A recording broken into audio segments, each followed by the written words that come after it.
Darah biru, pure blood. Kalimat ini pasti sering banget ya kita dengar pas selama preklinik ataupun nanti udah jadi dokter sebagai mahasiswa kedokteran. Yang disebut darah biru atau mungkin si A itu anaknya konsulen penyakit dalam atau si B anaknya konsulen bedah misalnya. Nah kalau misalnya di tempat brosis ada gak yang seangkatannya darah biru? Nah kita bakal bahas seberapa penting sih darah biru ataupun memiliki privilege orang tuanya konsulen, entah ibu atau bapaknya atau keduanya. Itu makin mantep lagi tuh. Dan bagaimana kalau misalnya kita bukan darah biru atau yang tidak ada privilege seperti itu. Jadi harus minder kah atau merenungi nasib? Nah, di sini kita coba bahas.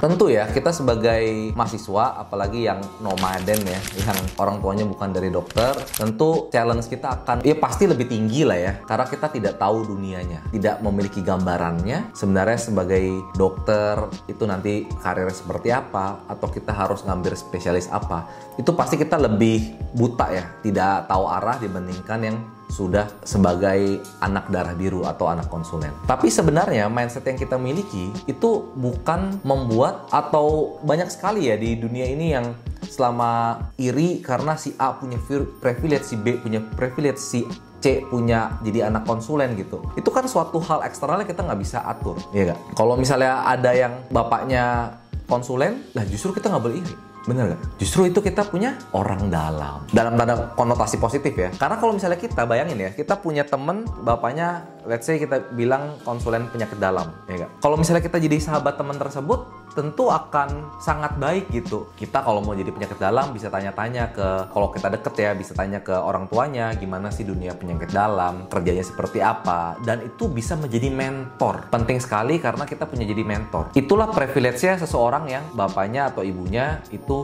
darah biru, karena mereka memiliki mentor. Jadi sebenarnya nggak perlu kita melakukan iri-irian, ya kita just do it aja. Kita jadi orang yang baik ke semuanya, jadi orang yang menyenangkan, jadi orang yang atraktif, yang bisa menarik perhatian orang-orang supaya mau berteman sama kita. Akhirnya apa? Tanpa kita sadari, saat kita menjadi orang yang baik dan nyaman untuk diajak ngobrol, oh ternyata kita temenan sama yang orang tuanya konsulen, atau temenan sama yang orang tuanya sesuatu gitu, ataupun temen kita ternyata nantinya jadi sesuatu, ya gak? Ya pasti kan teman-teman kita nantinya jadi spesialis A, spesialis B, spesialis C gitu kan. Jadi punya orang dalam. Nah itulah memiliki mindset. Sebenarnya saat kita ketemu orang yang disebut darah biru, kita nggak begitu harus pedulikan itu. Jalan hidup beda-beda. Orang tersebut memiliki privilege, justru kita jadi orang yang humble dan baik dan menyenangkan ke semua orang, agar akhirnya apa? Kita punya privilege yang sama. Kita punya koneksi-koneksi, walaupun bukan koneksi sebagai orang tua, tapi kita memiliki koneksi mungkin orang tuanya temen gitu, untuk kita tanyakan sebagai mentor. Jadilah pribadi yang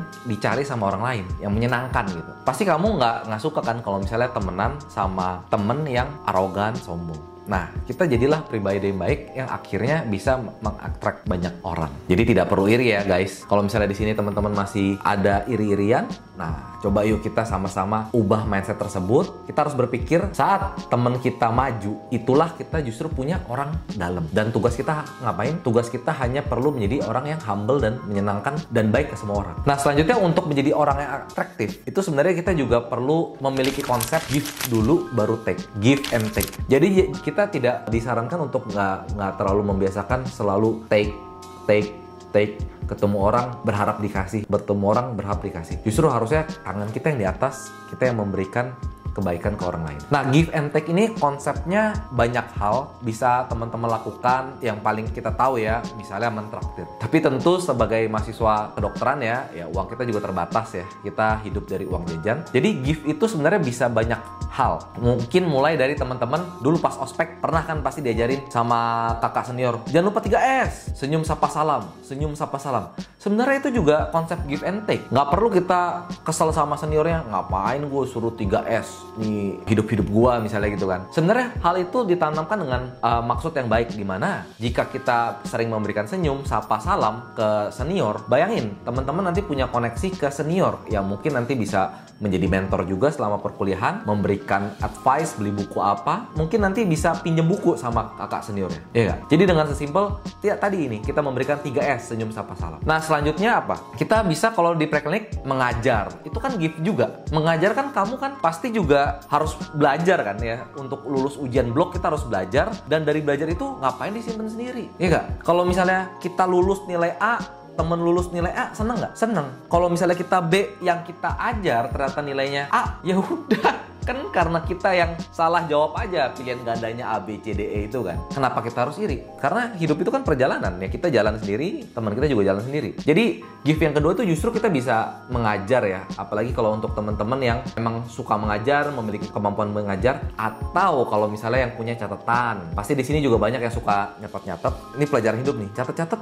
udah di-share aja ke temen. Nggak masalah gitu. Karena nanti temennya belajar, oh inget nih namanya, oh Dr. Stelon. Dulu kebetulan saya pernah bikin catatan anatomi. Jadi saya sampai disebut namanya Stelon 2000 karena catatan anatominya itu harganya 2000. Kita give aja karena akhirnya apa? Kita jadi dikenal, orang juga jadi konsep kan give dulu baru take ya. Kita give dulu, akhirnya kita jadi banyak temen ya, itu akan membuka opportunity baru. Dengan koneksi kita, teman-teman kita seangkatan ya mungkin nanti akan jadi spesialis atau jadi somebody di suatu saat nanti saat udah lulus kedokteran. Jadi konsepnya give and take, teman-teman bisa give apapun itu ya, mulai dari traktir atau catatan atau mengajar ataupun yang lain ya, intinya harus humble dan give and take.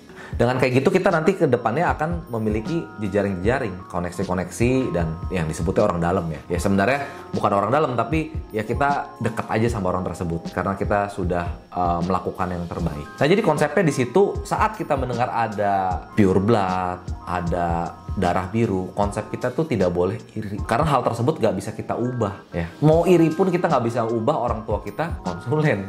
Kalau orang tua kita bukan konsulen ya bukan. Mau kita iri kayak gimana juga ya bukan gitu kan, nggak bakal berubah gitu. Jadi hilangkan konsep iri-iri tersebut. Nggak perlu ya anak ini karena bapaknya konsulen spesialis lebih cepet ya sudahlah monggo, ngapain. Justru kita punya orang dalam yang jadi dia jadi PPDS misalnya penyakit dalam, akhirnya nanti kita bisa WA, bro, nih gue dapet kasus kayak gini, cara tanganin gimana ya? Misal kalau lagi kesulitan gitu. Jadi ya konsepnya seperti itu. Itu kalau misalnya kita membangun konsep untuk seangkatan ya. Tentu sama dengan kita, intinya kan darah biru punya privilege. Kita memiliki privilege juga dengan cara apa? Kenal sama dosen. Bayangin, kalau teman-teman nanti, suatu saat nanti, bayangkan ya, kalian jadi dosen, jadi guru. Kira-kira kalian mau yang mahasiswanya atau muridnya yang rajin pinter, atau yang etikanya kurang baik dan malas? Pilih yang mana kira-kira? Pasti kita sebagai dosen kan bakal memilih, bakal seneng lah kalau misalnya murid kita atau mahasiswa kita itu rajin dan pintar gitu, yang proaktif. Nah itu juga sama, itu konsep gift juga. Dimana setiap kali kita ketemu dosen, kalau kita mau membangun hubungan yang relasi yang baik dengan dosen tersebut, ya kita harus gift dulu. Dengan cara apa? Jadi mahasiswa yang attitude-nya baik, senyum sapa salam.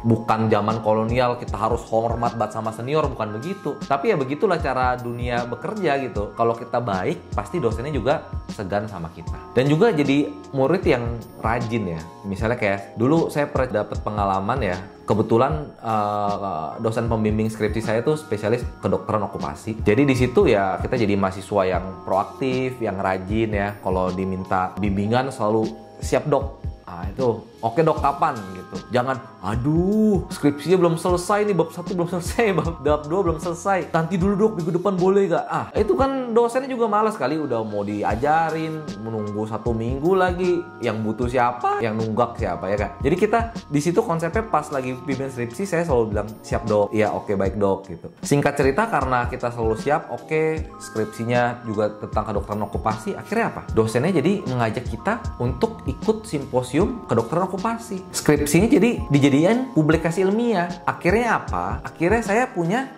relasi. Bukan orang tua saya, tapi saya punya relasi, punya mentor yang baik di dalam dunia kedokteran okupasi. Ya nggak? Nah itu kan privilege tuh. Itu jadi privilege nggak? Nah dari cerita itu kan kita bisa lihat bahwa privilege itu nggak harus kita punya orang tua konsulen. Tapi dengan kita bimbingan skripsi yang baik, selalu oke dok, siap dok, baik dok ya, senyum juga, sharing yang baik, disuruh kerjain apa kita kerjain ya, diminta publikasi ilmiah langsung, wah oke siap, kita jalan gitu. Dosennya seneng, kita seneng gitu kan. Nggak usah terlalu berpikir orang punya privilege apa ya, apa darah biru atau apa. Justru kalau misalnya kita usaha terus, pasti ada jalannya. Nanti teman-teman bayangin ngelakuin hal tersebut terus menerus, tunggu 4-5 tahun lagi. Teman-teman teman-teman bakal dibilang sama temen yang lain, enak ya lu punya privilege kenal sama A, B, C, D, E, F, G. Padahal itu karena kita pupuk, karena kita jadi orang yang humble dan give and take terus. Seperti itu ya, untuk dekat sama dosen, kita harus selalu do the best, ikutin apa yang katakan dosen bicarakan, karena dosen tentu memiliki pengalaman lebih banyak dibanding kita, anak muda. Walaupun kita mungkin era sosial media, kita terpapar informasi yang banyak, tapi tetap pengalaman adalah pengalaman. Kita minim akan pengalaman sebagai anak muda. Justru kita harus belajar sama yang dosen-dosen kita yang sudah memiliki jam terbang yang lebih banyak gitu. Kalau misalnya ilmu kita di sisi teknis lebih banyak, ya tetap harus menghormati dosen-dosen kita karena mereka lebih banyak pengalaman dibanding kita. Ya. Nah, dengan kayak gitu, akhirnya kita akan memiliki jejaring, memiliki orang dalam, entah itu dosen, teman-teman kita yang mungkin nanti akan membuka opportunity baru. Jadi udah nggak ada kalimat darah biru lagi, karena kita juga punya privilege memiliki teman-teman dan dosen-dosen yang baik dan dekat sama kita. Nah, nanti teman-teman kalau misalnya udah sampai titik ini, pasti nanti bakal ada project-project. Mungkin, Lon, coba bisa gak kamu rapin Excel ini? Nah, kita rapiin. Bantu aja dulu. Kalau misalnya dosen minta apa, senior minta bantuan apa, bantu aja dulu. Itu pasti, pertama pasti kita dapat pengalaman, ya kan? Kita dapat pengalaman, dapat ilmu. Ketiga, kita akan lebih dekat lagi relasinya. Oke, semoga video ini bermanfaat untuk kalian saat mendengar darah biru lagi. Itu udah gak panas lagi, gak iri-irian lagi. Karena semua hidup itu ada jalannya masing-masing. Dan kita go ahead, bangun privilege dan relasi masing-masing. Jangan irian sama tetangga, karena karir kita ya ditentukan oleh diri kita, bukan karena orang lain punya privilege. Dan kita bisa bangun jejaring lebih baik dengan konsep give and take. Oke, semoga bermanfaat dan sampai ketemu di video selanjutnya. Buat kamu yang suka video seperti ini, yang memotivasi dan membuat kita lebih open minded, jangan lupa klik like, comment, and share, dan sampai ketemu di video berikutnya. Prepare Doctor.